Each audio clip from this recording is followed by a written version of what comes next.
Good evening, everyone. Myself Rahul Teji and I teach biology. Today we discuss about plant kingdom. आज का जो ये lecture है, हम इसमें नीट का जो रिसेंटली एग्जाम है, उसके पर्सपेक्टिव से इसको देखेंगे। मैं इसमें क्विक रिवीजन की तरह आपको इसको पढ़ाऊंगा और ज़्यादा डिटेल में इसको मैं डिस्कस नहीं करूंगा। अगर मैं प्लांट्स की बात करता हूँ, तो प्लांट्स वो होते हैं जिनमें सेल वॉल प्रेजेंट होती है। सेल वॉल का होना प्लांट का एक यूनिक कैरेक्टर होता है। दूसरा, प्लांट्स मल्टी सेलुलर होते हैं और वो यूकेरियोट्स होते हैं।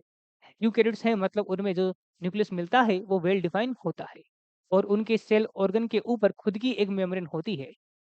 मेम्ब्रेन बाउंडेड सेल ऑर्गन हमें देखने को मिलते हैं और प्लांट्स के अंदर पिगमेंट्स प्रेजेंट होते हैं जिसके कारण वो लाइट को ट्रैप करते हैं और अपना प्रोटोप्लाज्म सिंथेसिस करते हैं। इस टाइप की ऑर्गेनिज्म को फोटो ऑटोट्रोफ कहते हैं। अगर प्लांट को मैं क्लासिफाई करूं तो मैं कुछ ग्रुप्स बनाता हूं इसके, जैसे algae, bryophyta, Pteridophyta, gymnosperm and angiosperm. First of all मैं डिस्कस करता हूँ एल्गी को। एल्गी के जो फादर थे वो थे फ्रिस्टिस और एल्गी की स्टडी को बच्चों फाइकोलॉजी कहते हैं।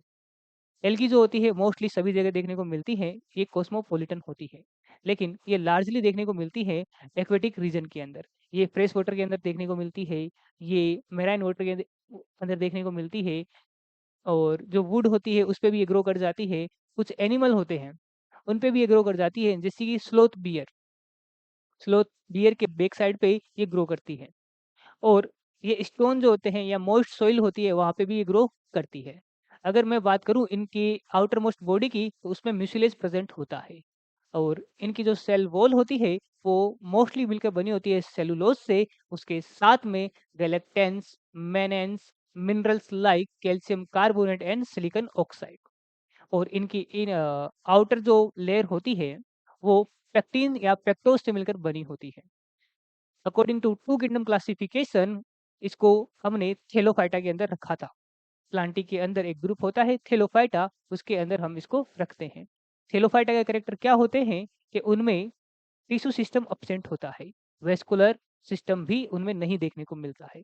वेस्कुलर सिस्टम उनमें क्यों नहीं देखने को मिलता है? क्योंकि वेस्कुलर सिस्टम का काम होता है लंबी डिस्टेंस तक फूड और वाटर का ट्रांसपोर्टेशन करना, लेकिन इनकी जो हाइट है वो कम होती है, काफ़ी शॉर्ट होती है, इसलिए वेस्कुलर टिश्यू की इनमें आवश्यकता ही नहीं पड़ती है।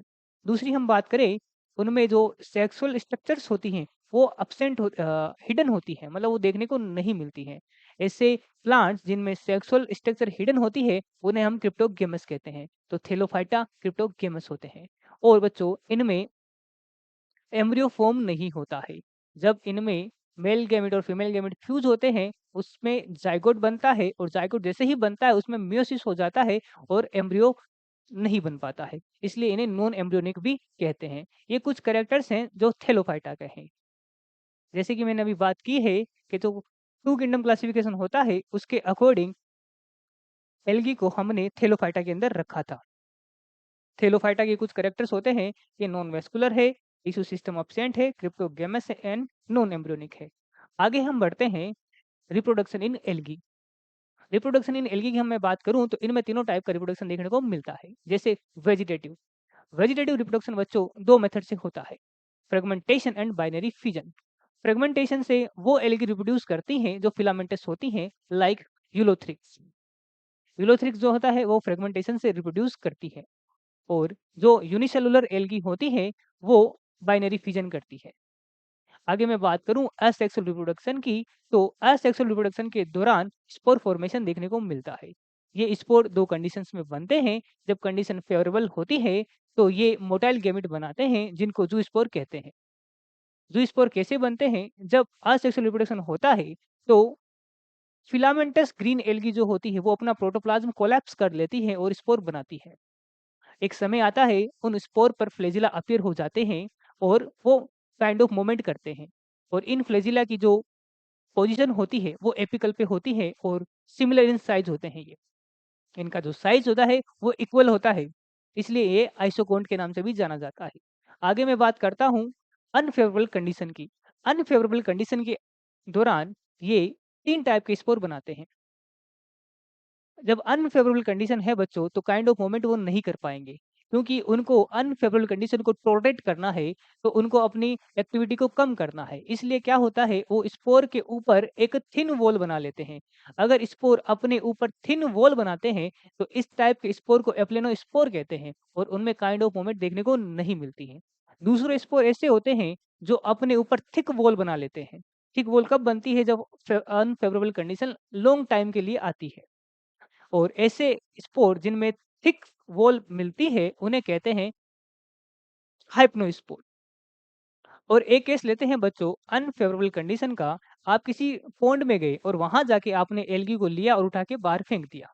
उस एल्गी के लिए वो कंडीशन जो है वो सडन है। उसमें क्या होगा, वो पूरी फिलामेंटस में जितनी भी सेल है, उसके ऊपर सेल थिक सेल वॉल बना लेगी या थिक वॉल बना लेगी। और उससे जो स्पोर बनेंगे उन्हें बोलेंगे एकाइनेट्स। तो अनफेवरेबल कंडीशन के दौरान जो स्पोर बनते हैं वो 3 टाइप के होते हैं, एप्लेनोस्पोर, थिन वॉल स्पोर और हाइपनोस्पोर वो होते हैं जो थिक वॉल से सराउंडेड होते हैं। और एकाइनेट्स तब बनते हैं जब अनफेवरेबल कंडीशन सडन आ जाए। आगे हम बात करते हैं बच्चों सेक्सुअल रिप्रोडक्शन की। सेक्सुअल रिप्रोडक्शन जो होता है बच्चों, उसमें हमें सिनगेमी देखने को मिलती है। सिनगेमी होती क्या है, जब मेल गैमेट और फीमेल गैमेट आपस में फ्यूज होते हैं उसे सिनगेमी कहते हैं। और सिनगेमी 3 टाइप की होती है, आइसोगेमी, अनआइसोगेमी एंड ooगेमी। आइसोगेमी के अंदर बच्चों जो गैमेट बनते हैं वो सिमिलर साइज के होते हैं। जैसे यूलोथ्रिक्स, यूलोथ्रिक्स के अंदर सिमिलर साइज के मोटाइल गैमेट देखने को मिलते हैं। जबकि जबकि स्पायरोगाइरा के अंदर सिमिलर साइज के ही नॉन मेटल गैमेट देखने को मिलते हैं। अब मैं बात करता हूँ अनआइसोगेमी की। अनआइसोगेमी के अंदर डिसिमिलर साइज के गैमेट बनते हैं, जैसे कि यूडोरिना के अंदर। और नेक्स्ट जो सिनगेमी है वो है ooगेमी। ooगेमी एक स्पेशल टाइप की अनआइसोगेमी है। इसके अंदर जो फीमेल होती है वो non motile and larger in size होती है। और मेल गैमेट जो होते हैं वो मोटाइल एंड नॉन मोटाइल हो सकते हैं और स्मॉलर इन साइज होते हैं। बच्चों, मैं आपसे एक क्वेश्चन डिस्कस करना चाहूंगा कि रेड एल्गी जो होती है वो ओनली ooगेमी ही परफॉर्म करती है। और ooगेमी के अंदर वहाँ बच्चे मेरे पास सवाल लेके आते हैं कि सर वहाँ कोई मोटाइल स्टेज देखने को नहीं मिलती है, मतलब मोटाइल गैमेट तो है ही नहीं वहाँ पे, तो वो ooगेमी कैसे परफॉर्म कर रहे हैं। तो आपको एक चीज़ मैं बताना चाहूँगा, जो ooगेमी होती है उसमें मोटाइल और नॉन मोटाइल से कोई रिलेशन नहीं है। ooगेमी के अंदर होता ये है कि स्पेशल टाइप की सेल रिप्रोडक्शन में पार्टिसिपेट करती हैं। कुछ सेल जो होती है वो मेल गैमेट बनाती है तो उन्हें मेल रिप्रोडक्टिव स्ट्रक्चर कहते हैं, और कुछ सेल ऐसी होती हैं जो फीमेल गैमेट बनाती है तो उन्हें फीमेल रिप्रोडक्टिव स्ट्रक्चर कहते हैं। ठीक है?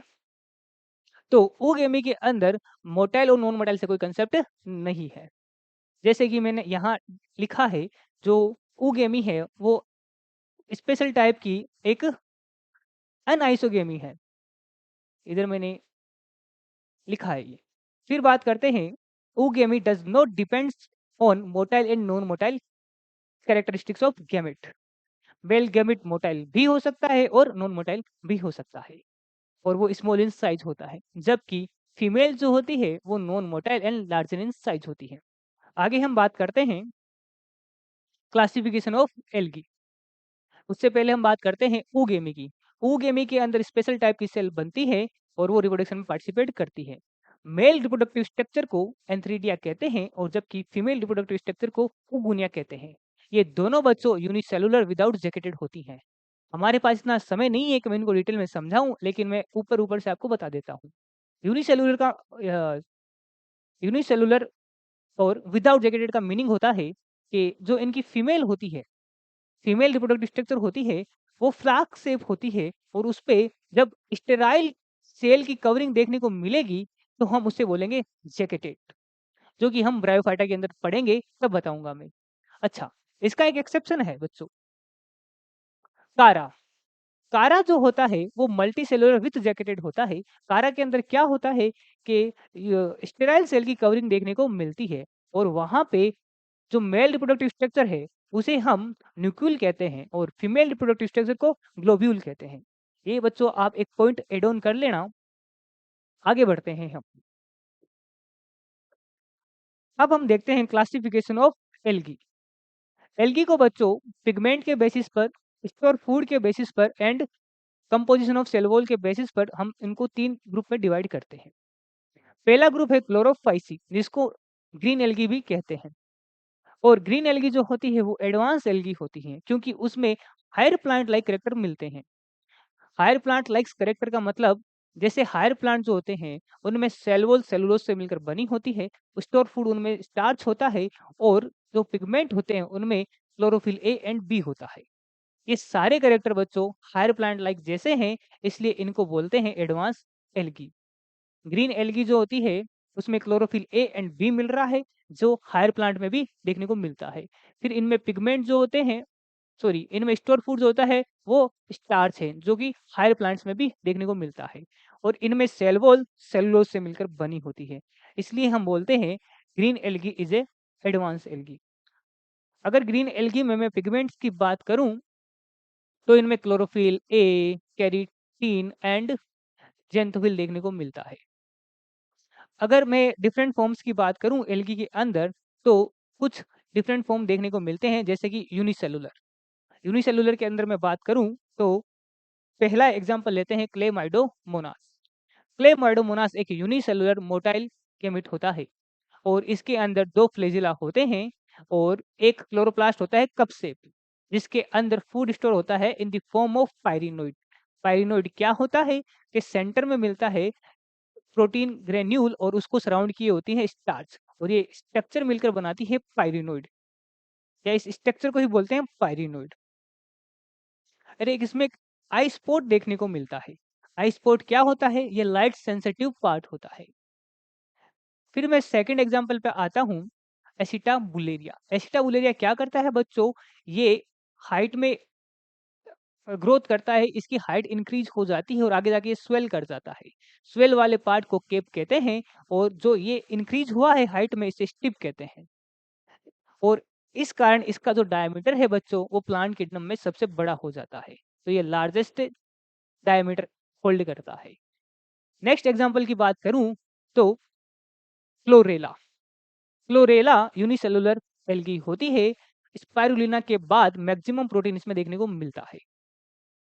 फिर मैं बात करता हूं अल्वा की। अल्वा क्या करता है बच्चों?